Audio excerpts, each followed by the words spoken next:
கட்சியிலேருந்து அவரை நீக்கினாங்க. பாஜக கூட்டணி குறித்து விமர்சனம் செய்ததற்காக ஓகே ஒரு கட்சியிலேருந்து நீக்கப்பட்டார். அப்படியே நீங்கள் கூட்டணி சேருங்க, சேராமல் போங்க, நான் வேற கட்சியை பார்த்துட்டு போயிடுறேன் அப்படின்னு போயிருப்பாரு.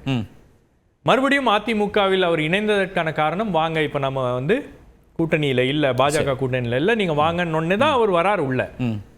வந்து கட்சியில் இயங்க வேண்டும், அமைப்பில் இயங்க வேண்டும் அப்படின்றது தான் வந்து அவருடைய விருப்பமாக இருக்கிறது. அப்போ அந்த அடிப்படையில் பயணம் செஞ்சுட்டு இருக்கும்போது திடீரென்று மீண்டும் பாஜக கூட்டணி அப்படின்னும் போது அங்க ஒரு ஆசிலேஷன் எல்லாருக்கும் வருது. ஓகே, நீங்க அதிமுக தலைவர்கள் பாஜக குறித்து கடுமையான விமர்சனங்கள் வச்சாங்க கூட்டணியிலேருந்து வெளியே வந்ததுக்கு பிறகு.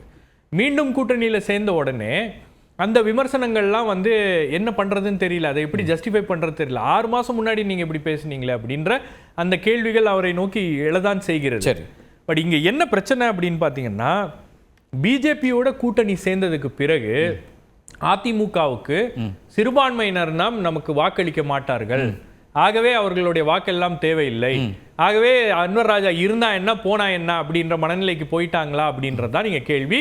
அதனுடைய ஒரு வெளிப்பாடு தான் வந்து அவர் கட்சியிலிருந்து மாறி திமுக பக்கம் போயிருக்கிறார் அப்படின்னு தான் பாக்குறேன்.